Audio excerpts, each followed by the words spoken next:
Proton mobile, আকর্ষণীয় slim design, দীর্ঘস্থায়ী battery, উজ্জ্বল torch light, দুর্দান্ত music, wireless FM radio. Proton mobile, শক্তিশালী phone.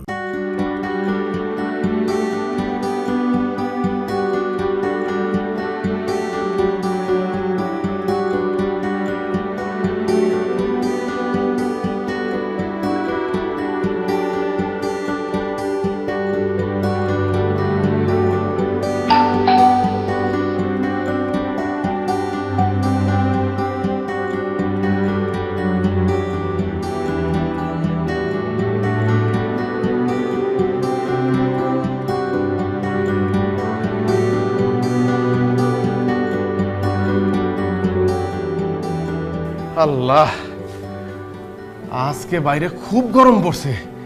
কি যে গরম আমি তোমারে বুঝাই বলতে পারবো না। বাইরে খুব গরম আর তোমার বাসায় তো অনেক ঠান্ডা, তাই না? এমন একটা লোকরে বিয়ে করছি যার বাসায় একটা এসি লাগানোর মুরত নাই। যে গরমের গরম পড়ছে, ফ্যানের বাতাসে কি হয়? দেখো দেখো, আমি ঘামতে ঘামতে পুরো সিদ্ধ হয়ে যাইতেছি। সোনিয়া, এক কথা প্রতিদিন কইবা না। তুমি তো জানো যে আমার এসি লাগানোর মুরদ নাই। যদি তোমার এতই গরম লাগে তাহলে গরমের সাথে নিজের একটু মানায় নাও। মানাই নিছি আনিস, তোমার সংসারে তোমারে বিয়া করার পর থেকে আমি অনেক কিছু মানাই নিছি, কিন্তু তোমার মাথায় রাখা উচিত সবকিছু এভাবে মানিয়ে নেওয়া যায় না। এই রোদের মধ্যে কষ্ট করে বাজার করে হাইটে হাইটে আসলাম।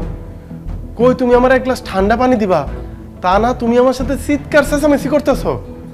নাও, বাজারগুলি নিয়ে যাও। আরে রাখো তোমার বাজার। আমি যে তোমাকে বলছিলাম আমার সাবান, শ্যাম্পু, বডি লোশন সবকিছু শেষ হয়ে গেছে, এগুলো কি আনছো? না, আনতে পারি নাই। আনতে পারো নাই মানে?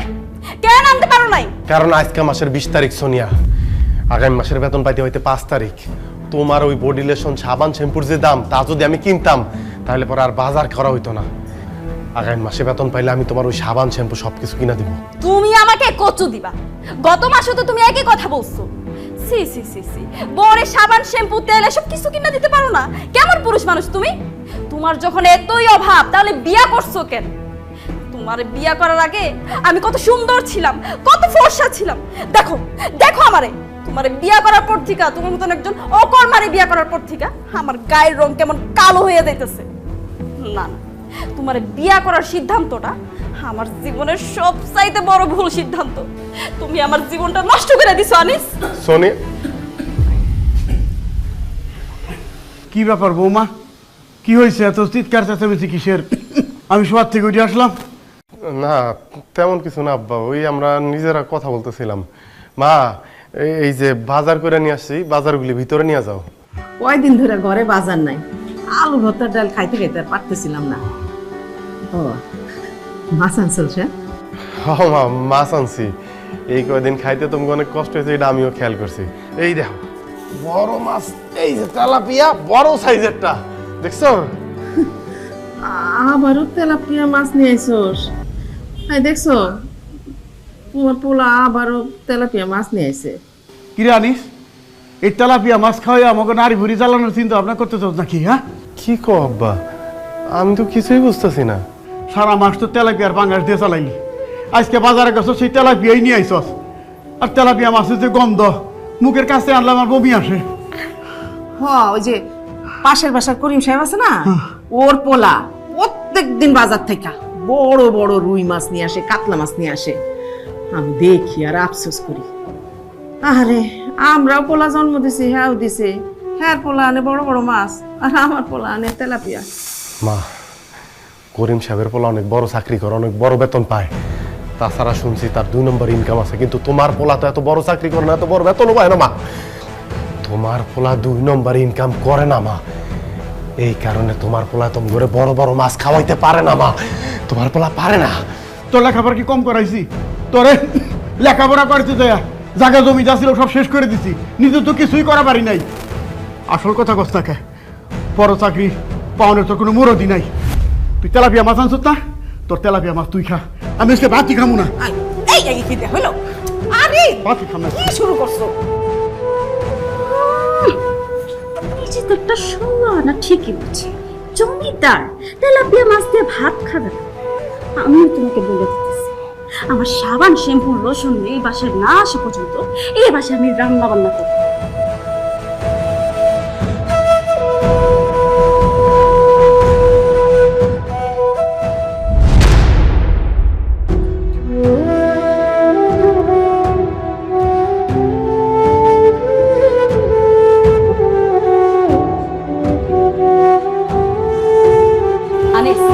হ্যাঁ। অফিস থেকে আসার সময় ভালো দামি দেখে একটা গিফট নিয়ে আসবা। দামি গিফট নিয়ে আসবো কেন?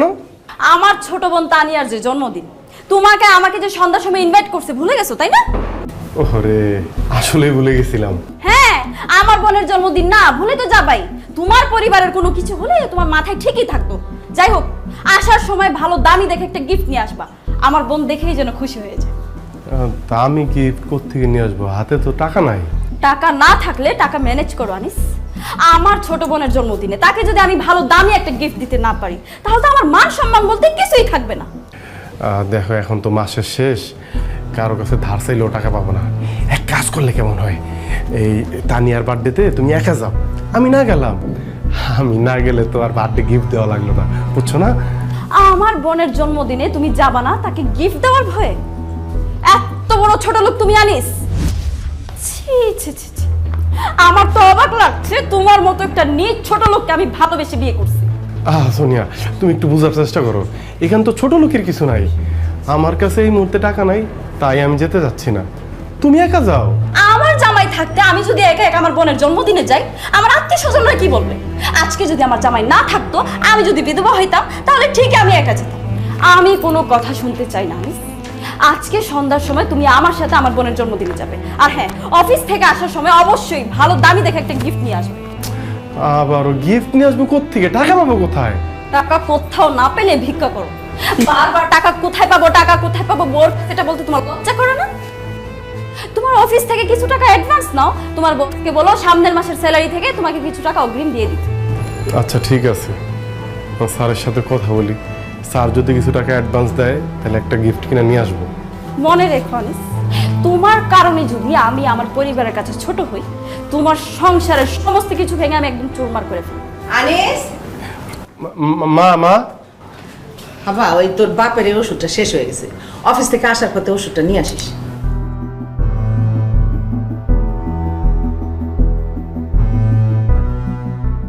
মা, ওষুধটা কি 2টা দিন পরে আনলে হয়?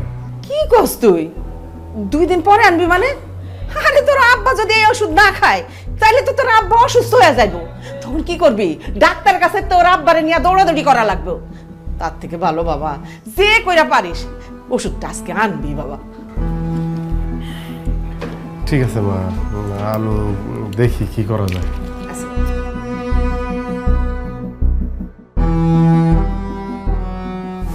স্যার, আপনার সাথে কিছু কথা ছিল। আপনার সাথে আমার কিছু কথা ছিল। ইনফ্যাক্ট আমি এখনই আপনাকে ডেকে পাঠাতাম। আপনি আসুন স্যার।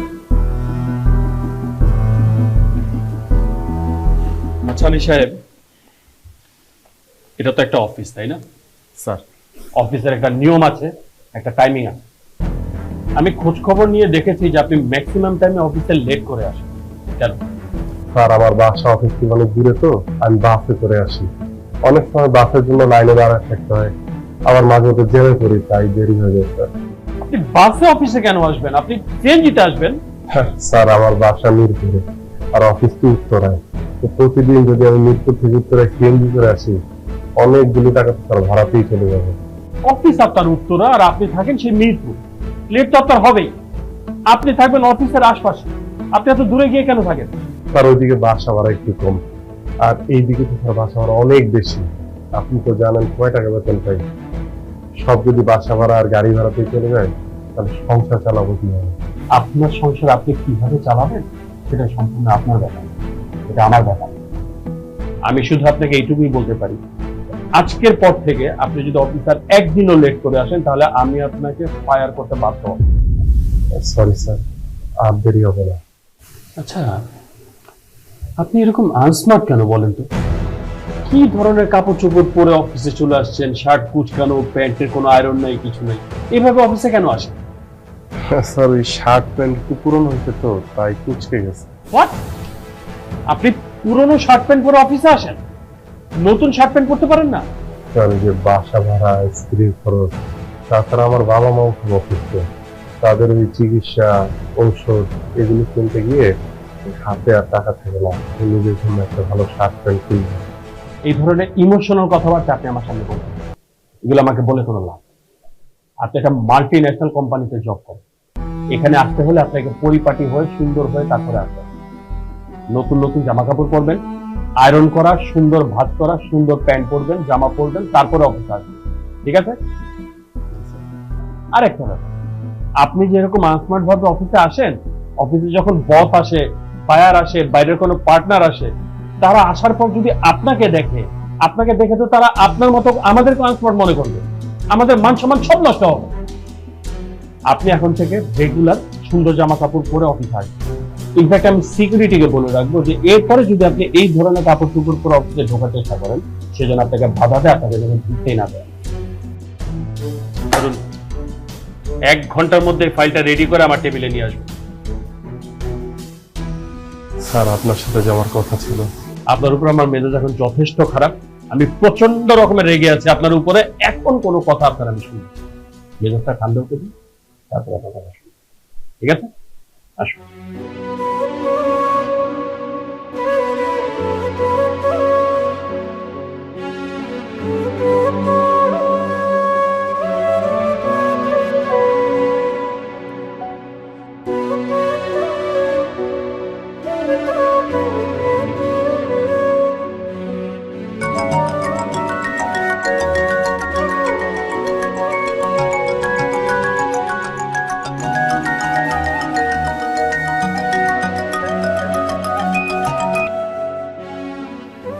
হ্যালো, এই শোনো, আমি কিন্তু আমাদের বাসায় যাইতেছি।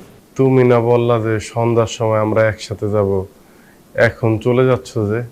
বাবা একটু আগে ফোন দিচ্ছে, বাসায় কতগুলো মেহমান আসবে, বড় আপা আসবে, বড় দুলাভাই আসবে, আর বাসায় তো অনেক কাজ, বাসায় সুন্দর করে সাজাইতে হবে, তা নিয়ে কি সব কাজ একা একা করতে পারবে নাকি? তাই আমি যাচ্ছি। এই শোনো, সন্ধ্যার সময় তুমি তাড়াতাড়ি চলে আসবা আর গিফট নিয়ে আসবা, দেরি করবা না কিন্তু। কি হলো, চুপ করে আসো কেন? কথা বলো। না না না, ঠিক আছে, তুমি যাও, আমি চলে আসবো। শোনো, আবারও বলতেছি, দামি দেখে একটা গিফট নিয়ে আসবা, বলে দিলাম। হুম।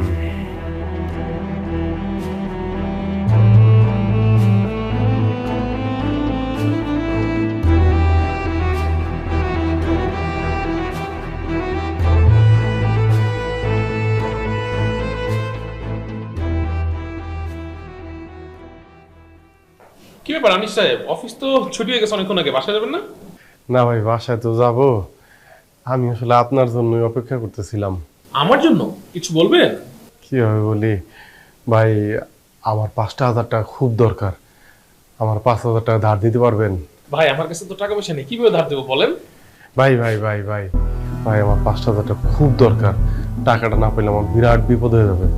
ভাই আপনি আমার 5,000 টাকা ধার দেন, আমি বেতন পাওয়ার সাথে সাথে আপনার টাকাটা দিয়ে দিব। ভাই আপনি কি বাংলা কথা বুঝেন না? বলতেছে আমার কাছে টাকা নাই, আমি কিভাবে দেবো আপনাকে?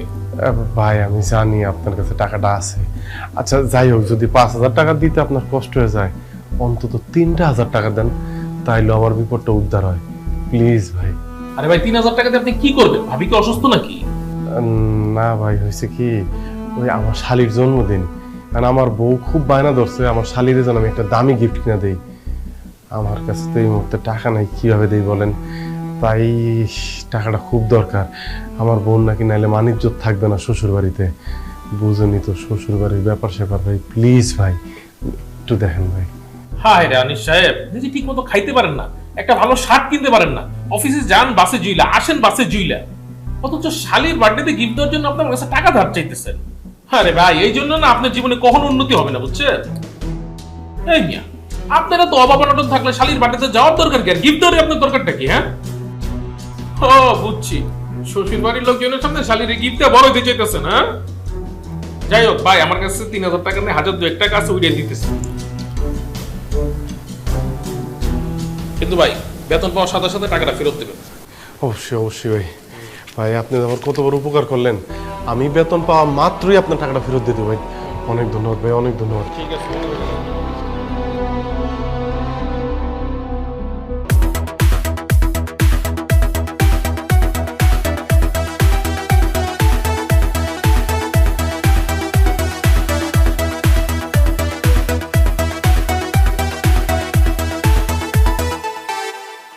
এই, তুমি কি পাগল হয়ে গেছো?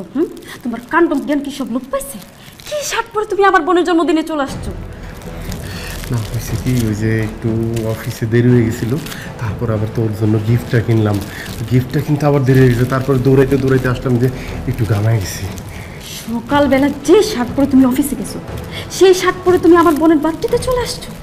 দেখছো নিজের অবস্থা, শার্ট ঘেমে বিচ্ছিরি গন্ধ আসতেছে।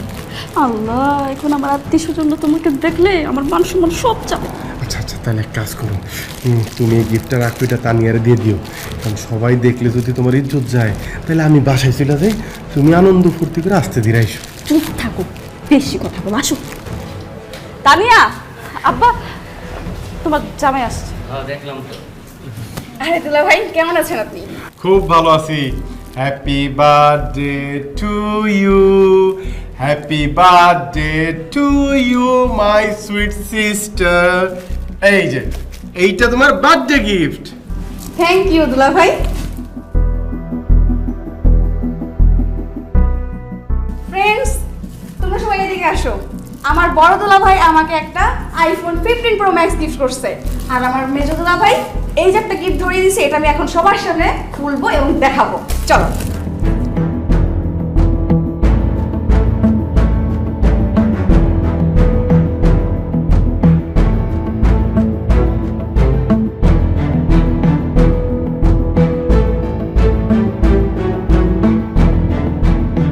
জি দুলা ভাই, আপনি এত গিফটটা? বড় দুলা ভাই আমাকে একটা আইফোন 15 প্রো ম্যাক্স গিফট করছে, আর আপনি সামান্য একটা কম দামি ঘড়ি গিফট করছেন। কিছু মনে করো না তানিয়া, তোমার মেয়ে বোনের জামাই যেরকম ছোট লোক, তার মন মানসিকতা এরকম ছোট্ট, বুঝছো? নয়তো শালীর জন্মদিনে এই 150 টাকা দামের একটা ঘড়ি উপহার দেয়। দুলা ভাই, ঘড়িটার দাম 150 টাকা না, 2000 টাকা। আর রাখো তোমার 2000 টাকা। আমি আমার শালীর 2 লক্ষ টাকা দিয়ে একটা আইফোন গিফট করছি, আর তুমি সামান্য 50,000 টাকা দিয়ে একটা গিফট করতে পারলা না? তুমিও যে কি বলো না, সোনিয়ার জামাই কি জীবনে একসাথে 50,000 টাকা দেখছে যে 50,000 টাকা গিফট দিবে? আপা, গিফট তো গিফটই, সেটার দাম 50,000 হইলেই কি 50 টাকা হইলেই কি, মানুষ ভালোবেসে গিফট দিলে সেটার গ্রহণ করতে হয়। তাই বলে কি দুলা ভাই আপনি আমাকে এত কম দামে একটা ঘড়ি গিফট করবেন? আমার ফ্রেন্ডদের সামনে তো আপনি আমাকে অপমান করলেন। তানিয়া, চুপ কর। আমি তখনই বলছিলাম এই ছোট লোকরে বিয়া করিস না। আমার কথা তো তখন শুনিস নাই, এখন দেখলি তো তার মন মানসিকতা কত ছোট। এই স্বামীর এলো তুই যেইখানে যাবি ওইখানে তুই অপমান হবি। দেখ, একটা অনুষ্ঠানে আসছে, তাও দেখ পুরান জামা কাপড় গায়ে দিয়ে আসছে, এরপর দেখ শরীর থেকে আসতেছে ঘামের বৃষ্টি গন্ধ। আব্বা, আমার শরীর থেকে তো ঘামের গন্ধ আসবেই, কারণ আমি সারাদিন যে অমানসিক পরিশ্রম করে আসছি, আর এই শরীরের ঘাম ফালাই দেখেই মাস গেলে কোম্পানি আমার টাকা দেয়, সেই টাকা দিয়ে আমি আমার ঘরে খাবার কিনে নিয়ে যাই। এই যে আমার ঘরে যে আপনার মায়ের যে খাবারটা খায়, সেইটা আমার এই ঘাম জড়ানো টাকা দিয়েই। আমার শরীর থেকে এত ঘাম জড়ানোর গন্ধ আসতেছে, কিন্তু আব্বা আমি তো এখানে একটা অন্য গন্ধ পাইতেছি, অহংকারের গন্ধ, হিংসার গন্ধ, আত্ম অহমিকার গন্ধ। সি আব্বা, সি। চুপ করো। কত বড় সাহস, তুমি আমার আব্বাকে জ্ঞান দিতেছো? ছোট লোক ফকিন্নির বাচ্চা কোথাকার। আমার বোনের জন্মদিনে সস্তা একটা ঘড়ি নিয়ে নাচতে নাচতে চলে আসছো। তোমার কি বুদ্ধি নাই, বিবেক নাই? হ্যাঁ, ছোটবেলা থেকে কি তোমার বাপ মা তোমাকে শিখা নাই কোথায় গেলে কি নিয়ে যেতে হয়? এতগুলো মানুষের সামনে তুমি আমাকে ছোট করছো, আমার বাপের সামনে আমাকে ছোট করছো, আমার দুলাভাইয়ের সামনে আমাকে ছোট করছো। তোমাকে বিয়ে করে আমি আমার জীবনটা নষ্ট করে ফেলছি আনিস। তুমি আমার বোন দুলাভাই বাবার সামনে আমাকে একদম ছোট করে ফেলছো। তুমি আমার বোনের জন্মদিনে থাকার কোনো যোগ্যতাই রাখো না। যাও, বাইরে গিয়ে দাঁড়ায় থাকো। আরে তোমার এই সস্তা ঘুরে তুমিই পড়ো। যাও যাও।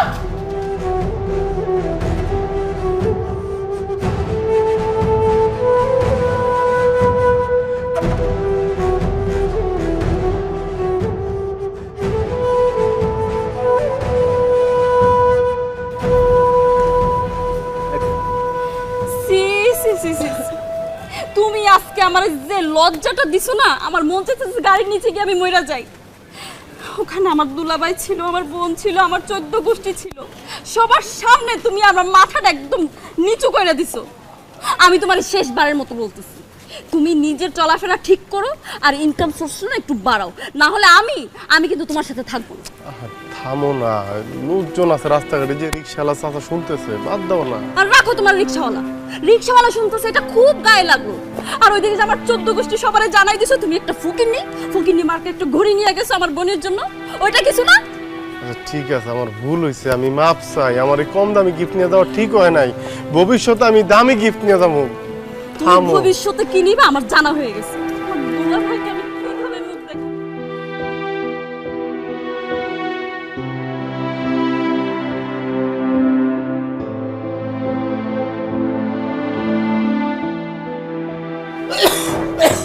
পানিটা খাও। মা, আব্বার কি হইছে?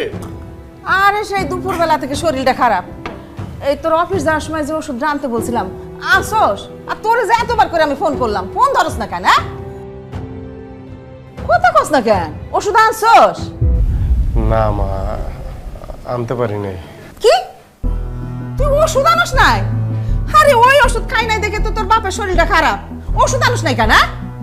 মা, ওষুধ কিনতে যে টাকাটা লাগবো ওই টাকাটা জোগাড় করতে পারি নাই। ওষুধ কেনার টাকা জোগাড় করা পারস নাই বুঝলাম, তা এতক্ষণ কই আসিলি? হ্যাঁ, জামাই বউ দুজনে এত রাতে কোথেকে আইলি? আবার ওই যে সোনিয়ার ছোট বোন আছে না, তানিয়া, ওর জন্মদিন আছিল, ওইখানে গেছিলাম। শালির জন্মদিন পালন করবার গেছিলি? নিশ্চয় খালি হাতে যাস নাই, দামি উপহার নিয়ে তারপরে শালির জন্মদিন পালন করে আসলি। ভালো, বাপের ওষুধ কেনার টাকা তোর পকেটে থাকে না, শালির জন্মদিনের উপহার কেনার টাকা তোর পকেটে ঠিকই থাকে। বাবারে, বিয়া করছস, বউ পাইছস, শ্বশুর পাইছস, শাশুড়ি পাইছস, আমাকেও দিয়ে আর কি দরকার? হ্যাঁ, বউ শ্বশুর শাশুড়ি সবই তোর আপন, আমরাই তোর পর। না আব্বা, না আব্বা, না আব্বা, এই কথা কইও না। এই কথা কইলে আমার কষ্টের আর সীমা থাকবো না আব্বা। এই দুনিয়ায় তো তোমরাই আমার সবচেয়ে আপনজন। আমি তানিয়ার লেগে একটা ঘড়ি কিনা নিয়ে গেছিলাম, ছোট মানুষ তো খালি হাতে গেলে কষ্ট পাইতো। শালির কষ্টটা দেখলি, অথচ বাপ ওষুধ না খায় যে কষ্ট পাইতাছে, এটা তো চোখে পড়লো না? আনিসের বাপ, তুমি ঠিকই বলছো, আমাকে আনিস আর আমাকে নাই, পর হয়ে গেছে। এই যে বউ এই বাড়িতে আসনের পর থেকে আমার পোলাডারে জাদুটা না কইরা আমাদের কাছ থেকে আলাদা করে ফেলছে। খবরদার, একদম ফালতু কথা বলবেন না। আপনার ছেলে কি লাখ লাখ কোটি কোটি টাকা ইনকাম করে যে তার টাকার লোভে তাকে আমি জাদু মন্ত্র করে একদম আলাদা করে ফেলবো? আপনার ছেলে আপনাদেরকে ওষুধ কিনে দিতে পারতেছে না, সেই দোষ আপনারা আমার ঘাড়ে কেন চাপাইতেছেন? আপনার পোলা আপনার ওষুধ কিনা দিতে পারে না, সেই সমস্ত দোষ আপনি আমার ঘাড়ে কেন চাপাইতেছেন? নাকি আমার ঘাড়ে দোষ না চাপাইলে আপনাদের পেটের ভাত হজম হয় না? মুখ সামলাইয়া কথা কবা বৌমা। তুমি বাসার থেকে দেখা গেছো না তোমার শ্বশুর অসুস্থ? তুমি তো ভালো করেই জানো আমার পোলার হাতে কোনো টাকা পয়সা নেই, তারপরেও আমার পোলারা দিয়ে দামি উপহার কিনায়া কেন তোমার বোনের জন্মদিনে নিয়ে গেছো? উপহার, গিফট? আপনার ছেলে একটা কম দামি ঘড়ি নিয়ে গেছে আমার বোনের জন্য, আর সেই ঘড়ি আমাদের বাসার কাজে বড় পড়ে। কাজের মাইয়া না পড়লেও তোমার বইনে ঠিকই করবো। তোমার বাপ মা ভাই বোন সব হইতেছে লোভী, আর আমার পোলার পকেটে থেকে টাকা পয়সা নিয়ে তুমি সবসময় চিন্তা করো তোমার বাপ মা ভাই বোনটা কি কিনে দিবে, সেই ধান্দাই তোমার মধ্যে থাকে। খবরদার, আমার বাপ মার নিয়ে একদম ফালতু কথা কইবেন না। আমার বাপ মা লোভী না, লোভী হচ্ছেন আপনারা দুইজন। কি কইলা? আমাকে লোভী কইলা? হানিস, তোর সামনে তোর বউ আমাকে এত বড় কথা কইলো, আমাকে লোভী কইলো, তুই কোনো কথা কইলি না? তোর বউরে তুই এত ভয় পাস? সি সি সি বাবা, সি, তুই যে আমার পোলা, এই কথা ভাবতেই আমার লজ্জা লাগতেছে। আমার নিজের তো একটা মেয়ে আছে, তাই না? সেও তো কষ্ট করে সংসার করতেছে, কোনোদিন কোনো কিছু নিয়ে বোনরে তুই দেখতে গেছস? হ্যাঁ, আর শালির জন্য ঠিকই তুই দামি ঘড়ি কিনা জন্মদিন পালন করতে গেছস। আমরা সহ্য করলে কিন্তু আল্লাহ সহ্য করবো না বাবা, এইটা আমি কইলাম। মা মা, আর কইও না, আর কইও না মা। আমিও তো একটা মানুষ মা, আমি না মা, আর পারতাছি না মা। তো আমি কালকে সকালে আব্বার ওষুধ যেমনে পারি আমি আইনা দিম মা। মা, আশা তোমার মাইয়া, আশা আমার কেউ না মা, আশা তোমার বোন। আমার কি মন চায় না আমার বোনটা আমি দেখি, তারপর আমি তোমার কথা দিতে কালকে আশারে দেখতে যাবো। তুমি বউয়ের কথা কিছু মনে করে না মা। মা সব দোষ আমার গো মা, সব দোষ আমার।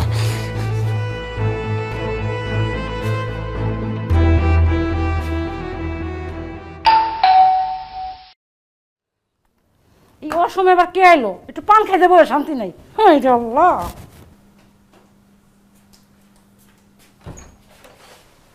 আসসালামু আলাইকুম মামি, কেমন আছেন?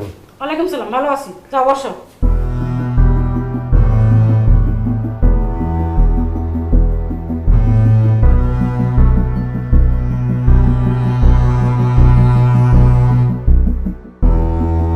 বাবা, হ্যাঁ বাবা। আম্মা কে আইছে? তোমার গণধর ভাই। তোমাদের পরিবারটা আগে জানতাম ছোট লোক ছিল, আজকে আবার প্রমাণিত হইলো ওরা আসলে ছোট লোক। আম্মা কি হইছে? আপনি এমনি কথা কইতাছেন? তোমার সাথে এইভাবে কথা বলবো না, কিভাবে কথা বলবো? তোমার ভাই এতদিন পরে তার বোনের শ্বশুর বাড়িতে আসছে, মিষ্টি পান সুপারি কিচ্ছু আনে নাই। কি আনছে? একটা তরমুজ, ছোট্ট একটা তরমুজ নিয়ে এসছে। ওই তরমুজটা মনে হইতেছে ফুটপাতে থেকে কিনে নিয়ে আসছে। আমরা কি তরমুজ খাই? সে কি জানে না আমরা তরমুজ খাই না? সে জানে না তোমার শ্বশুর আমি পান খাই? কেন আসার সময় একবার পান নিয়ে আসতে পারলো না? কিনে আসছে একটা ছোট্ট তরমুজ। আমার পোলা যে তোমাদের বাড়িতে যায়, সে তো মিষ্টি পান সুপারি ফল ফুল সব কিছু নিয়ে যায়। সেগুলো দেখেও তো শেখা দরকার। যত সব ছোট লোকের সাথে আত্মীয়তা করছি। যাও দেখো যায় তোমার ভাই কি খাইবে।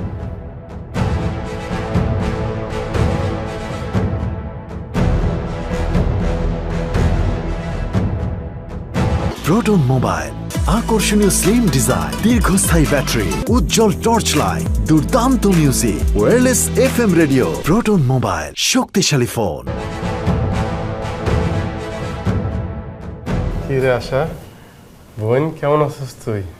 এই কয়দিন ভালোই আছিলাম, কিন্তু তুমি এখন বাড়িতে আইছো, এখন থেকে আমার অশান্তি আবার শুরু হয়ে যাবে। আমি আর সাথে কোনো সমস্যা হইলো? সমস্যা হইছে মানে? তুমি কি জানো না যে আমার শ্বশুর শাশুড়ি পান খায়? তুমি তো পারতা তাদের জন্য এক বিড়া পান নিয়ে আসতে, কিন্তু তুমি কি নিয়ে আসছো? একটা তরমুজ। এই তরমুজ কে খাইবো? আমাগো ফ্রিজে তরমুজ পোস্তাছে। আরে আমি তো আর জানতাম না। তাছাড়া পান সুপারি জানবো, আমার কাছে টাকা ছিল না। পান সুপারির কত মনও অবশ্য ছিল না। বোনের শ্বশুর বাড়িতে আসার সময় তোমার কোনো কিছুই মনে থাকে না, কিন্তু তুমি যখন নিজের শ্বশুর বাড়িতে যাও তখন তোমার সবকিছুই ঠিক মনে থাকে। তুমি যে পান সুপারি নিয়ে আসো নাই, একটা তরমুজ নিয়ে আসছো। তুমি কি জানো আমার শ্বশুর শাশুড়ি উঠতে বসতে আর সারাক্ষণ আমার কথা শোনাইবো? এমনিতেই আমি বাপের বাড়ি থেকে কোনো কিছু আনতে পারিনি, তার জন্য আমার শ্বশুর শাশুড়ি সারাক্ষণ আমার সাথে বকবক করতেই থাকে। তুমি কেন এই একটা তরমুজ নিয়ে আমরা দেখতে আইছো? আশা রে, তুই আমার অনেক আদরের বই না ছিলি রে। সারাক্ষণ ভাইয়া ভাইয়া ভাইয়া করে ডাকতি। আমার স্বভাবটা তো তুই নষ্ট করছস। এই যে ভাইয়া ভাইয়া ডাক শোনার লোভ, এইটা আমার ভাবে মধ্যে পায়া ভয় মনে হয় তোর কাছে সুইটটা আসি, তুই আমার ভাইয়া করে ডাক দিবি, আমার জড়ায় ধরবি। কিন্তু চাইলেই তো এখন আর তোর কাছে আসন যায় না। অনেক নিয়ম কানুনের বিষয় আছে, অনেক কিছু নিয়ে আসতে হয়। কিন্তু আমার তো ওই সামর্থ্য নাই রে বোন, যে কারণে চাইলেই তোর কাছে আইতে পারি না। মনের চাহিদারে চাপা দিয়া রাখি। যাই হোক, তোর কি কি কইতাছি। কেমন আছিস তুই? আমি ভালো নাই ভাইজান। তোমরা যখন আমার বিয়া দিছো তখন তুমি আমার শ্বশুর শাশুড়ির কইছিলা যে আমার ফার্নিচার দিই, সেই ফার্নিচার তুমি এখন পর্যন্ত দিতে পারো না। আর এই কারণে আমার শ্বশুর শাশুড়ি আমার জামাই সারাক্ষণ আমার খোঁটা দিতে থাকে, সারাক্ষণ আমার কথা শুনাইতে থাকে। ভাইজান, তুমি পারলে আমার ফার্নিচার গুলো ব্যবস্থা করে দাও। আমার আর আমার শ্বশুর বাড়ির কথা শুনতে ভালো লাগে না, আমার এই অত্যাচার সহ্য হয় না। আর কয়টা দিন ধৈর্য ধর, ভাইয়া আছি না, একটা ব্যবস্থা আমি করবো রে বোন, আমি একটা ব্যবস্থা করবো। ভাইজান তুমি বহো, আমি তোমার মেয়েকে নাস্তা বানাই লইতেছি। দূর পাগলি, পেটে ক্ষুধা লই আমি তোরে দেখতে আই নাই। আমি তোরে দেখতে এসি মনে ক্ষুধা লই। আরে বোন, এক অসহায় ভাই তার বোনরে দেখবো, খুব মনটা ছটফট করতেছিল। তোরে দেখতে এসে এই ক্ষুধা নিয়া, এখন ক্ষুধা কিছুটা কমে গেছে। ভাইজান এত গরমের মধ্যে তুমি রোদ্দুর থেকে আইছো, এক গ্লাস ঠান্ডা পানি খাওয়া যাও। খামু না কেন? তোর বাড়িতে আমি খামু না?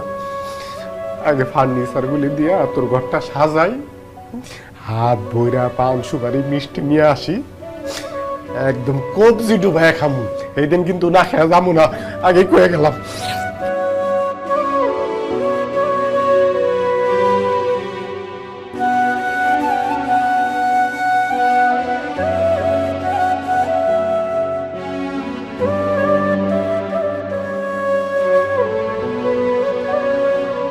আরে আমি যদি ভুল না করে থাকি তাহলে তুই আনিস, তাই না? হ্যাঁ আমি তো আনিস, কিন্তু আপনাকে তো ঠিক চিনতে পারলাম না। আরে আমার চিনতে পারলি না মানে কেন? আমি তোর বন্ধু, তোর ক্লাসমেট ফারুক। আল্লাহ কি পরিবর্তন তোর! কি সুন্দর সুন্দর জামা কাপড়, দামি দামি জামা কাপড়, গাড়ি কি তোর নাকি? আরে বাহ, কেমনে সম্ভব? সব টেকনিক, বুদ্ধি আর পরিশ্রমের ফসল, বুঝলি বন্ধু? তোর দোয়ায় তোর এই বন্ধু এখন ঢাকা শহরে অনেক বড় ব্যবসায়ী। এই যে দেখতেছস এই গাড়িটা, শুধু এই গাড়িটা না, ঢাকা শহরে আমার আরো 3টা গাড়ি আছে, 3টা ফ্ল্যাট আছে। আরে বেটা, গ্রামের বাড়িতে তো আমার ডুপ্লেক্স বাড়ি আছে। কি কস তুই ফারুক? আমার কাছে তো সবকিছু জাদুর মতো লাগতেছে। তুই তো অত ভালো ছাত্র ছিলি না, স্যার প্রতিদিন তোরে বকাঝকা করতো না ক্লাসে, তুই এত কিছু কেমনে করলি? কি ব্যবসা করস? খালি ভালো ছাত্র হইলে হয় না, মাথার মধ্যে গিলু থাকতে হয়। আমার মাথার মধ্যে সেটা আছে, এটা তোদের মানতে হবে। আর ব্যবসার কথা বললি তো, সে বিষয় নিয়ে না হয় আরেকদিন আলাপ করব। কিন্তু বন্ধু, তোর এই অবস্থা দেখে না আমার খুব কষ্ট লাগতেছে রে। কেন? আর কেন মানি, তুই তো আমাদের কলেজের সবচেয়ে বেস্ট স্টুডেন্ট ছিলি। সবাই কইতো তুই নাকি অনেক মেধাবী, জীবনে অনেক উন্নতি করবি। কিন্তু তোর দেখে তো মনে হইতাছে না তোর কোনো উন্নতি হয়েছে। আগেও গরিব ছিলি, এখন মনে হইতাছে আরো বেশি গরিব হইছস।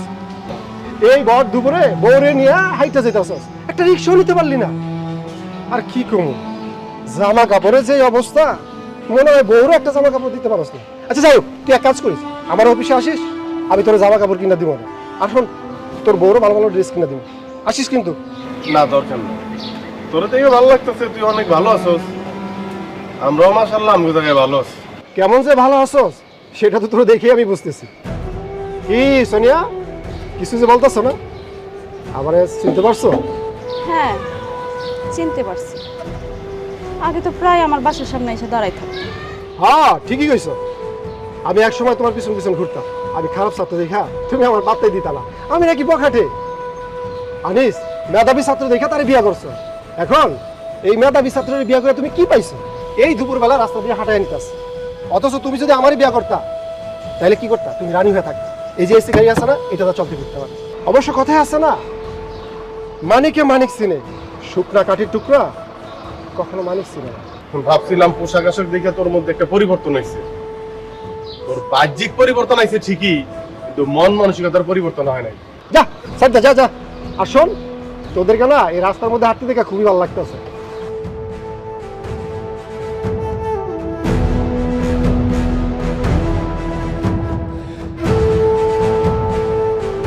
দেখছো, আজকে আবার প্রমাণ হয়ে গেল আমি যে তোমাকে বিয়ে করে ভুল করছি।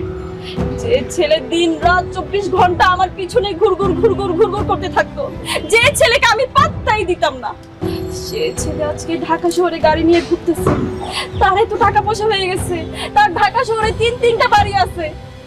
ইস, মনে যে আমি তোমার সাথে প্রেম করতে গেলাম, আজকে যদি আমি তাকে বিয়ে করতাম তাহলে তার গাড়ি নিয়ে আমি ঢাকা শহরে ঘুরতে পারবো। সোনিয়া, ফারুকের বিষয়ে অনেক তথ্যই আমার কাছে আছে। ওর যত ইনকাম আছে সব 2 নম্বরই উপায়ে মানুষের হক মাইরা। আমি চাইলেই তো 2 নম্বরই পথে ইনকাম করতে পারি না সোনিয়া, মানুষের হক মারতে পারি না, আমার বিবেক বাধা দেয়। চুপ করো, যেভাবেই হোক টাকা পয়সা তো বানাইছে, তোমার মতো ধুইকা ধুইকা তার জীবন চালাইতে হইতেছে। ইস, কেন যে আমি তার সাথে প্রেম না করে তোমার সাথে প্রেম করতে গেছিলাম, কেন যে আমি তাকে বিয়ে না করে তোমাকে বিয়ে করছি। আমার তো এখন নিজের উপর আফসোস হচ্ছে, নিজের হাতে নিজের জীবনটা আমি নষ্ট করে ফেলছি। ভালো লাগে না।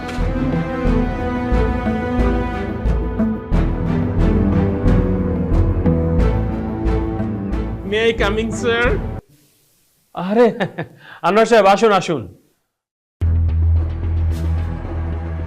কি ব্যাপার, আপনি এই মাছ মুরগি কলা এগুলো নিয়ে অফিসে কেন আসছেন? স্যার একটু গ্রামের বাড়িতে গিয়েছিলাম, গিয়ে দেখলাম আমার মা মুরগি পালে। আপনি তো আবার দেশি মুরগি পছন্দ করেন, এই জন্য আপনার জন্য 2টা দেশি মুরগি নিয়ে এসেছি স্যার। আর এই যে মাছ স্যার, একদম আমাদের পুকুরের মাছ স্যার, ফরমালিন মুক্ত স্যার। তো চিন্তা করলাম আপনার জন্য ফ্রেশ ফরমালিন মুক্ত মাছ নিয়ে যাই স্যার। আর এই যে কলা, এই কলা গাছটা আমার আব্বা লাগাইছিল স্যার, আব্বা তো নাই। বাড়ি থেকে দেখলাম কলা হয়েছে স্যার, জন্য এক ফানা কলা নিয়ে আসলাম। একদম সবগুলো ফ্রেশ ফ্রেশ খাবার স্যার, ফরমালিন মুক্ত। আপনি আমার ব্যাপারে এত চিন্তা করেন দেখে খুব ভালো লাগলো। আপনি রাখুন রাখুন, এগুলো ফ্রেশ জিনিস তো, খেতে মজা লাগবে আর কি। রাখুন।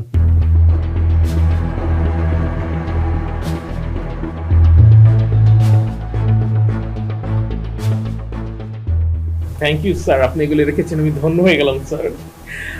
আচ্ছা স্যার, আনিস সাহেব কি এবার প্রমোশন পাচ্ছে? হ্যাঁ, আনিস সাহেব এবছরই প্রমোশন পাচ্ছেন। উনি তো খুব ভালো একজন এমপ্লয়ি, খুবই কর্মঠ এবং খুবই সৎ। তাই কোম্পানি সিদ্ধান্ত নিয়েছে ওনাকে এই বছর প্রমোশন দিবে। স্যার আমার না একটা প্রমোশন খুব দরকার, প্লিজ আমার প্রমোশনের ব্যাপারটা একটু দেখেন। কোম্পানি তো এই বছর একজনকে প্রমোশন দিবে। এই বছর আনিস সাহেব পাক, আপনারা সামনের বছর দেখবেন। স্যার এই বছরের সে একদিনকে আমি হতে পারি না? না মানে আনিস সাহেবের জায়গায় যদি প্রমোশনটা আমাকে দেন, আপনার জন্য স্পেশাল গিফট আছে স্যার।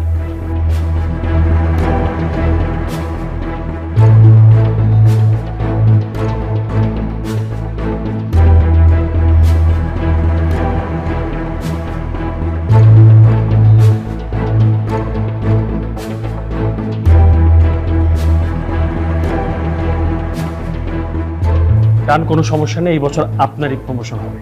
আনিস সাহেবের প্রমোশন নেক্সট ইয়ার দেখবো। স্যার আপনি শুধু আনিস সাহেবকে একটু ডেকে বলে দেন যে মানে প্রমোশনটা আমার হচ্ছে না। হ্যাঁ হ্যাঁ, আমি এখনই ডেকে বলে দিচ্ছি। আনিস সাহেবকে পাঠাও।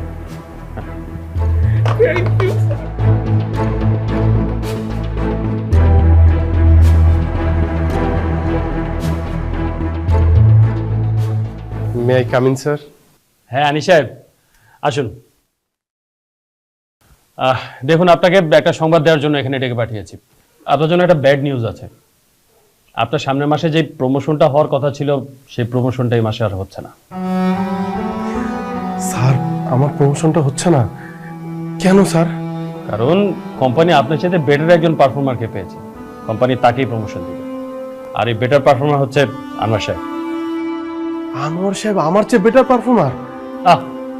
এত কথা বলছেন কেন? কোম্পানি একটা সিদ্ধান্ত নিয়েছে, সেই সিদ্ধান্ত আপনাকে মেনে নিতে হবে। আপনার যে ব্যাপারটা প্রমোশনে, সেটা আমরা সামনের বছর বিবেচনা করব, এই তো, আর তো কিছু না। কিন্তু আনোয়ার সাহেব আনিস সাহেব, আপনি বেশি কথা বলতেছেন। যান তো, আপনি আপনার কাজ করুন। বলেছি তো আপনার প্রমোশন নেক্সট ইয়ারে দেখবো। যান, কাজ করুন, যান।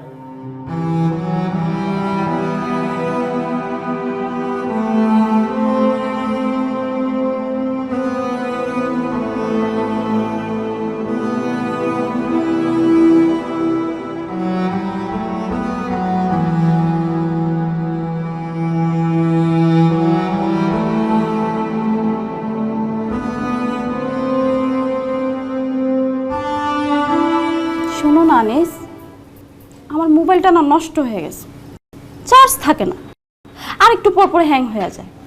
তুমি আমাকে একটা নতুন ফোন কিনে দিবা?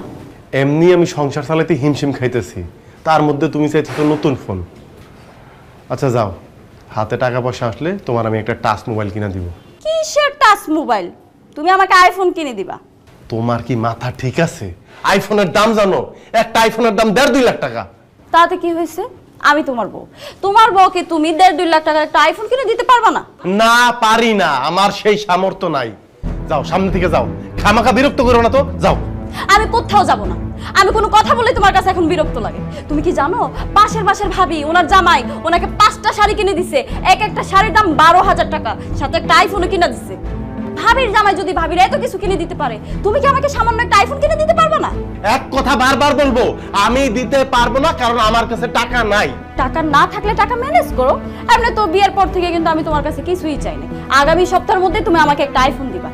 আমি আইফোন দিয়ে ছবি তুলে ফেসবুকে ছবি দিব, তারপর ভিডিও করে টিকটকে ভিডিও ছাড়বো। সোনিয়া, তুমি কি পাগল হয়ে গেছো? তুমি টিকটক করে ফেসবুকে ছাড়বে মানে? হ্যাঁ আমি পাগল হয়ে গেছি। আগামী 1 সপ্তাহের মধ্যে যদি তুই আমাকে আইফোন কিনে না দেস, পাগলামি কাকে বলে তুই দেখবি, ফকিন্নির বাচ্চা। এত বড় সাহস তোমার? তুমি আমারে বলো ফকিন্নির বাচ্চা? এই তুমি জানতা না আমি যে ফকিন্নির বাচ্চা? তাহলে ফকিন্নির বাচ্চার বিয়ে করছো কেন? তোমার যদি এত চাহিদা থাকে, তুমি সেটা আমার বিয়ের আগে বলতা, আমি অন্য সিদ্ধান্ত নিতাম। তোর এত বড় সাহস, তুই আমার গায়ে হাত তুলছস? আমি আজকে তোর সংসারের সবকিছু ভাঙিয়ে ফেলবো, সবকিছু ভাঙিয়ে। সোনিয়া, সোনিয়া বাড়াবাড়ি হইতেছে কিন্তু কয়ে দিলাম। সোনিয়া কি ব্যাপার বৌমা? তুমি কি শুরু করছো? বোমা তুমি কি পাগল হয়ে গেছো নাকি? এই জিনিসপত্র ভাঙচুর করতেছো? এই জিনিসপত্র কি তোমার বাপের বাড়িতে আছে নাকি যে জিনিসপত্র ভাঙতেছো তুমি? আপনার ছেলের কত বড় সাহস, সে আমার গায়ে হাত তুলছে। আমার কোনো আবদার, আমার কোনো শখ আহ্লাদ কোনো কিছু সে পূরণ করতে পারে না। এই ফকির, তুই আমার গায়ে হাত তুলছিস না? আমি এক্ষুনি আমার আব্বা আর আমার বড় বোনকে ফোন দিয়া খবর দিতেছি, তারা এসে তোর খবর কেটে ছাইড়া দিবে। যা এক্ষুনি বিচার দে, আর ভয় পাই না। খুব ভয় দেখাইছস। ফাজিল কোথাকার।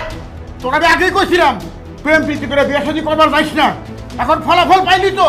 এই বউ তোর সঙ্গে কি খারাপ ব্যবহার শুরু করছে, তোর মার সাথে আমার সাথে, আর তোর জিনিসপত্র ভাঙিয়ে চুরি কি করছে। এটা তো মেয়ে না, এটা তো কাল নাগিনি। তোর মায়ের আমার চোখ বুঝতে দে, ভালো করে বুঝবি। এই মেয়ে তোর পাগল বানায়া রাস্তায় রাস্তায় ঘুরাইবো, মনে রাখিস।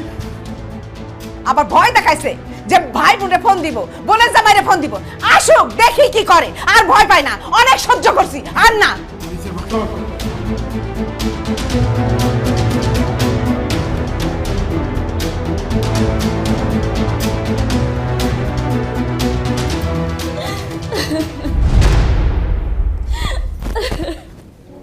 এই মাইয়া কান্নাকাটি বন্ধ কর। কি হয়েছে খুইলা ক, না কইলে বুঝবো কেমনে? আমার কিন্তু ওখানে মেজাজ খারাপ হয়ে যাচ্ছে। খুইলা ক তাড়াতাড়ি। আব্বা, এই অসভ্য গতকাল রাইতে আমার গায়ে হাত তুলছে। কি? বাবা শুধু হাত তুলে নাই, আমার কাছে মাঝে কথাও বলছে। এত বড় সাহস, আমার বোনের গায়ে হাত তুলছে। আর তুই মাইর খাওয়ার পরও তুই এই বাসায় পড়ে আসছস, ওর সংসারে লাথি দিয়ে তুই বাইরে যাচ্ছিস কেন?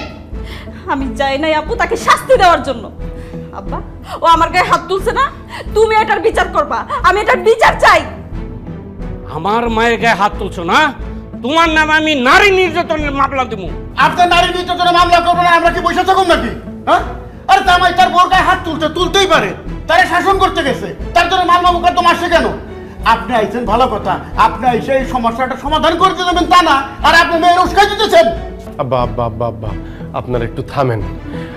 আমি সোনিয়ার গায়ে এমনি এমনি হাত তুলি নাই। আপনারা সোনিয়ারে জিজ্ঞাসা করেন সোনিয়া আমার সাথে কি ব্যবহার করছে। আমার বোনকে কেন জিজ্ঞেস করবে? হ্যাঁ, আমার বোনের কোনো দোষ থাকলে তুমি আমাদের কাছে বিচার দিতা। তুমি কেন ওর গায়ে হাত তুলবা? আর তুমি কি জানো না যে হচ্ছে কি নারীর গায়ে হাত তুলে কাপুরুষরা?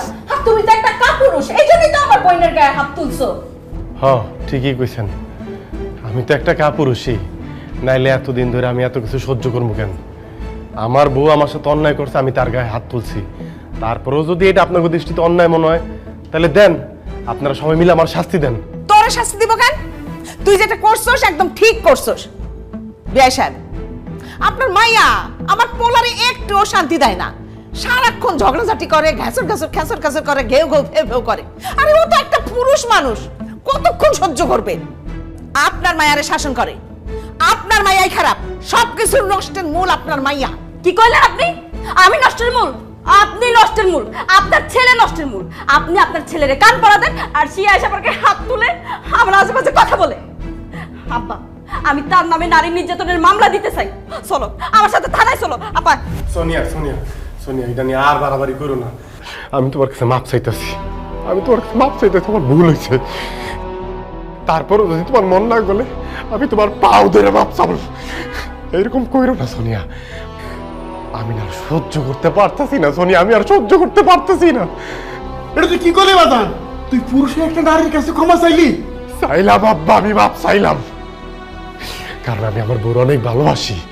শেষ দিন পর্যন্ত আমি ওর সাথেই সংসারটা করতে চাই। সংসার এক লগে থাকতে গেলে কাউরে না কাউরে তো ছাড় দিতে হইব আব্বা। ছাড়টা নাইলে আমিই দিলাম।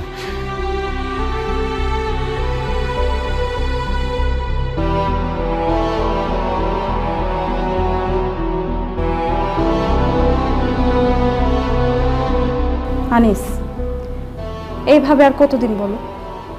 কত বছর হয়ে গেল আমাদের বিয়ে হয়েছে, এখন পর্যন্ত আমাদের একটা বাচ্চা কাচ্চা হলো না। দিন দিন আমাদের বয়স বাড়তেছে না কমতেছে? কবে বাচ্চা নিবা তুমি? আমি বুড়ি হয়ে গেলে? আরে সংসারে যারা আছে তাগো চাহিদাই তো পূরণ করতে পারতেছি না ঠিক মতো। এর মধ্যে আরেকটা নতুন মেহমান আসলে তার চাহিদা পূরণ করতে পারবো। তার মানে কি তুমি কি কোনোদিনও বাচ্চা কাচ্চা নিবা না? বাচ্চা কাচ্চা নিব না এটা তো বলি নাই। প্রত্যেকটা পুরুষের জীবনেই স্বপ্ন থাকে বাপ ডাক শোনার।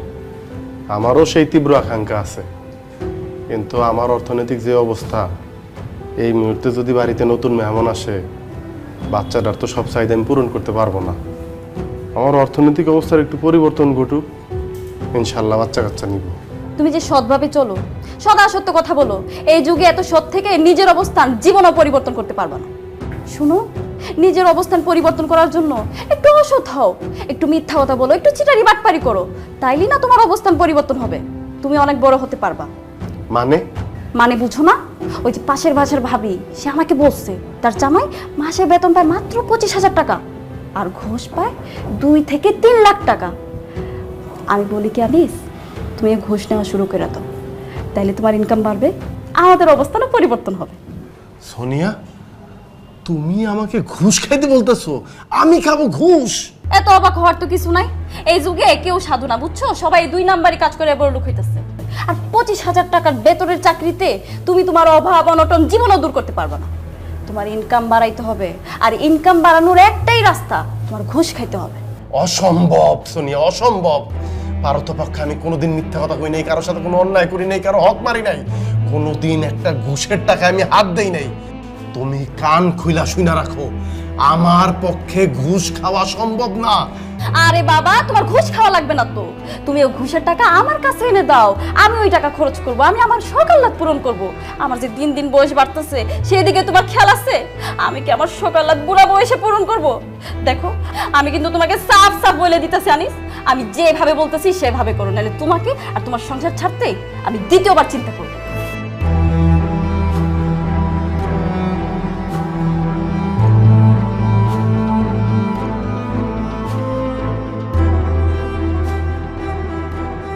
আনিস ভাই, আমার চাকরির কি ব্যবস্থা করলেন? ভাই আমার চাকরিটা লাগবো ভাই, আমার চাকরিটা না হইলে আমার গার্লফ্রেন্ডরে ওর আব্বা অন্য জায়গায় বিয়ে দিয়ে দেবো, আপনি চাকরিটার একটু ব্যবস্থা করেন। না ভাই, আপনি তো ইন্টারভিউ ভালো দিয়েছেন, কিন্তু সমস্যা হচ্ছে কি, স্যার এখন পর্যন্ত কিছু বলে নাই। স্যারের অন্য কোনো ক্যান্ডিডেট আছে কিনা সেটাও বুঝতে পারতেছি না। স্যার না বললে তো ভাই আপনার নেওয়া যাইতেছে না। আমি বুঝছি ভাই, আপনার বস কিসের জন্য রাজি হইতেছে না, মনে হয় টাকা লাগবে, তাই না ভাই? টাকা লাগলে আমি টাকা দেবো, তারপর আপনি আমার চাকরিটা দেন। এই যে ভাই, আমি লগে 1 লাখ টাকা নিয়ে আসছি, এই টাকাটা লন, চাকরিটা হয়ে গেলে আমি আপনার আরো 1 লাখ টাকা দেবো, লন ভাই। না কি কোন ভাই, টাকা টুকা লাগবো না, চাকরি হইলে আপনার এমনি হইব, টাকা লাগবে না ভাই, আপনার টাকা নিয়ে যান। ভাই আমি তো আপনার ঘুষ দিতেছি না, আমি খুশি হয়ে দিতেছি, আপনি একটু চাকরির ব্যবস্থা করে দেন ভাই। নিজের অবস্থান পরিবর্তন করার জন্য একটু অসৎ হও, একটু মিথ্যা কথা বলো, একটু চিটারি বাটপারি করো, তাইলে না তোমার অবস্থান পরিবর্তন হবে, তুমি অনেক বড় হতে পারবা। মানে? ওই যে পাশের বাসার ভাবি, সে আমাকে বলছে তার জামাই মাসে বেতন পায় মাত্র 25,000 টাকা আর ঘুষ পায় 2 থেকে 3 লাখ টাকা। আমি বলি কি আনিস, তুমি ঘুষ নেওয়া শুরু করে দাও, তাইলে তোমার ইনকাম বাড়বে, আমাদের অবস্থানও পরিবর্তন হবে।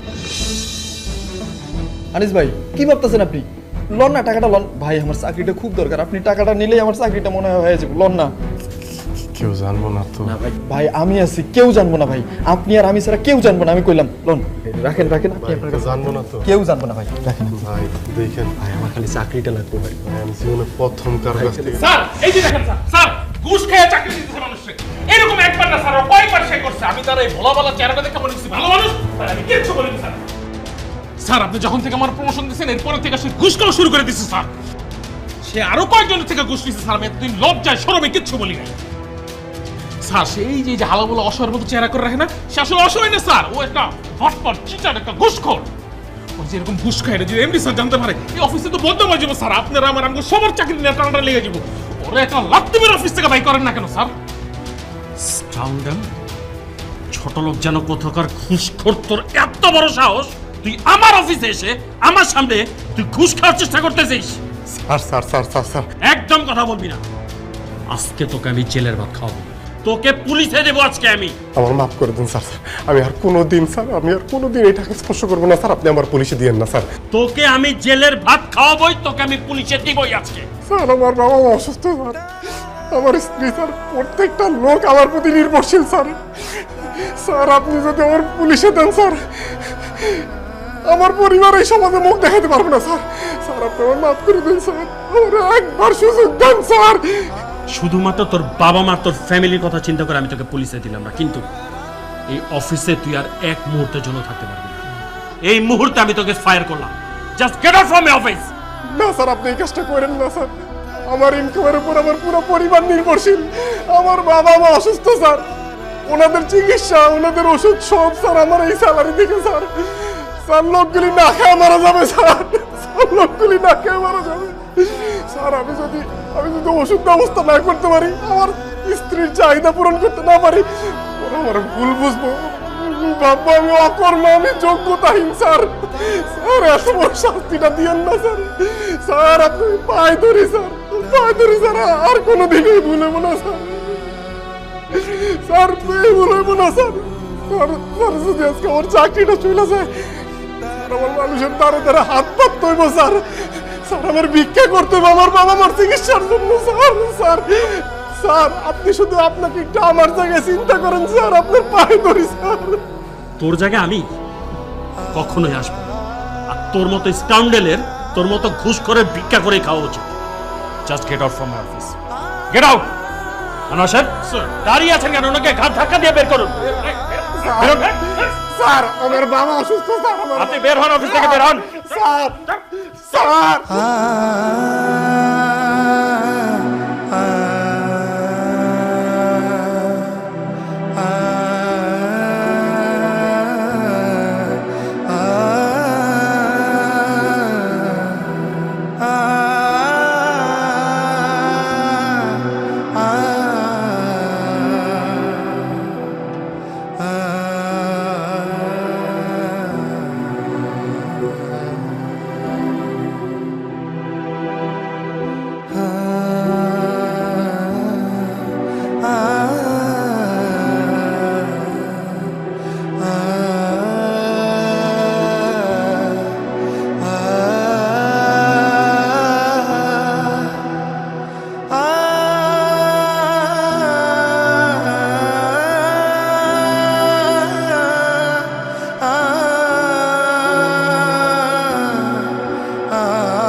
কত বালা বালা সম্মত হয়েছে চল দেখা আমার মতের বিরুদ্ধে গিয়া এই পোলার তুই বিয়া করছিস।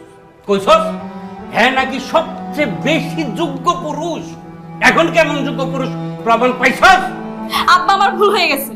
ভাবছিলাম ভালো স্টুডেন্ট, ভালো চাকরি করবে, তোমার মেয়েকে সুখে রাখবে, শান্তিতে রাখবে, কিন্তু এখন তো দেখি তার চাকরিই নাই। আমিও সংসার করতে পারবো না। তুমি আমাকে তোমার সাথে বাসায় নিয়ে চলো তো, কয়েকদিনের মধ্যে আমি তাকে ডিভোর্স লেটার পাঠাই। অনেক কিছু তো শুনলা, আর কিছু শুনতে চাও? চলো আমরা গ্রামের বাড়িতে চলে যাই। আমরা এমন কোনো সন্তান জন্ম দিই নাই যে বাবা মার দায়িত্ব নিব সারা জীবন। ঘুষ খাওয়ার অপরাধে তোমার কোনো চাকরি গেছে, লোক জানাজানি হয়ে গেলে মুখ ঢাইতে পারবো আমরা? এই তুই কেমন পুরুষ রে? তোর জন্ম দিকে আমরা পাপ করছি? না, তোমরা কেউ কোনো পাপ করো নাই। পুরুষ হয়ে জন্ম নেওয়াটাই আমার আজন্মের পাপ ছিল। তবে এই দেশে আমার মতো পাপীর সংখ্যা হাজারে হাজারে, লাখে লাখে। এরা সবাই মানব সন্তান হয়ে জন্মাইছে ঠিকই, কেউ পুরুষ হয়ে উঠতে পারে নাই। আর পুরুষ হয়ে না ওঠার যন্ত্রণা যে কত কঠিন, কত ভয়াবহ, প্রতিনিয়ত হারে হারে টের পাই। কারণ পুরুষের সাফল্যের ভাগ সবাই নিল, ব্যর্থতার ভাগ তো কেউ নিতে চায় না। কারণ সবাই মনে করে পুরুষ জন্মগ্রহণ করছে পরিবারের অন্যান্য সদস্যদের চাহিদা মেটানোর জন্য। অনেকে ভুলেই যায় পুরুষ নামক মানুষটার মধ্যেও একটা মন আছে, একটা হৃদয় আছে, হৃৎপিণ্ড নামক একটা বস্তু আছে। প্রিয়জনের কথার আঘাতে সেই হৃৎপিণ্ডটা না কাইপা ওঠে। ভুলা যাইবই না কেন কম? কারণ পুরুষ তো কখনো কারো প্রিয়জন হয়ে উঠতে পারে না। সব সময় পুরুষ প্রয়োজনই কাজে লাগে। জানো সোনিয়া, পুরুষ মানুষ সবসময় চোখ দিয়ে কান্না করে না, মুখ দিয়েও আত্মনাদ করে না। পুরুষের মন কান্দে, হৃদয় আর্তনাদ করে, পুরুষ আবার সেই আর্তনাদ বুকের মধ্যেই চাপ দিয়ে ধরে রাখে, যাতে প্রিয়জনরা না শুনতে পারে। যদি কষ্ট পায়, সদ্যভূমিষ্ঠ একটা বাচ্চা যেমন স্বভাব যত কারণে কান্না করে ওঠে, একটা পুরুষ মানুষও সামর্থ্য না থাকার পরও শুধুমাত্র প্রিয়জনের মুখে হাসি ফুটাইব দেখা স্বভাব যত কারণে বইলা ফেলায়, আরে এত চিন্তা করো কেন, আমি আছি না, একটা ব্যবস্থা হয়ে যাইব। কিন্তু এই ব্যবস্থা করতে যায় ওই পুরুষ মানুষটা যে কত ধরনের অবস্থার মধ্যে দিয়ে যাইতে হয় সেইটা কেবলমাত্র ওই পুরুষ মানুষটাই জানে।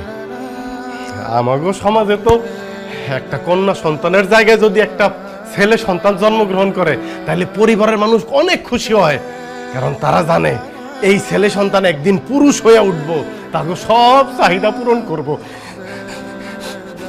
ছেলে সন্তানটা জন্মগ্রহণ করলে ওই দিন থেকেই শুরু হয় চাওয়া পাওয়ার হিসাব।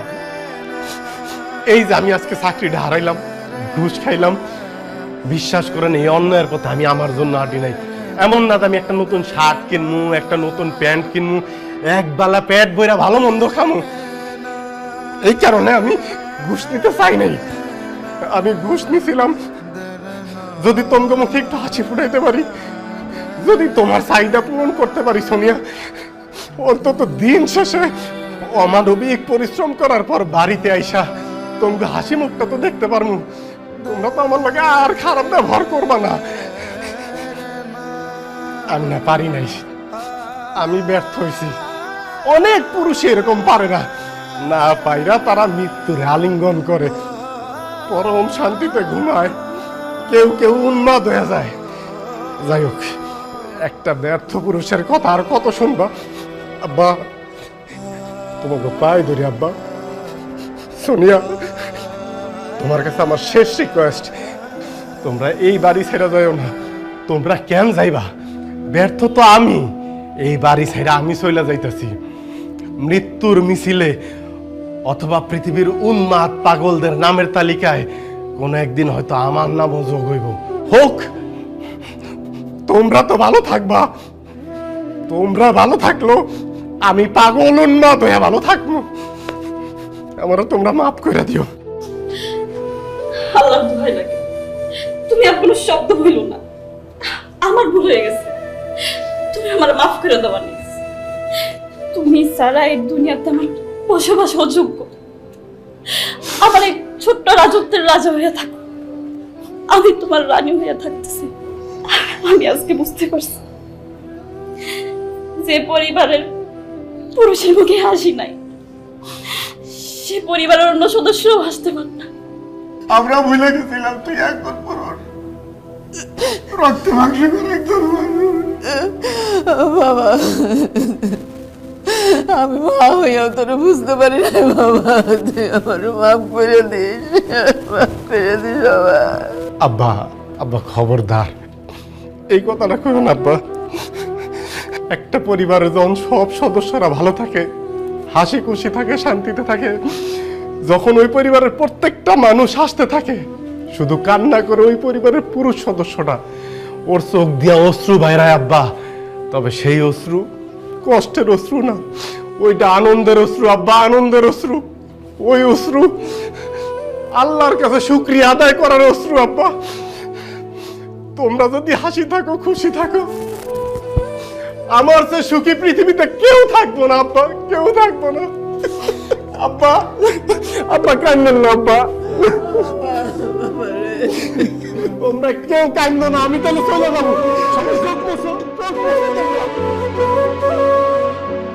প্রোটন মোবাইল, আকর্ষণীয় স্লিম ডিজাইন, দীর্ঘস্থায়ী ব্যাটারি, উজ্জ্বল টর্চ লাইট, দুর্দান্ত music, wireless FM radio. Proton mobile, শক্তিশালী ফোন।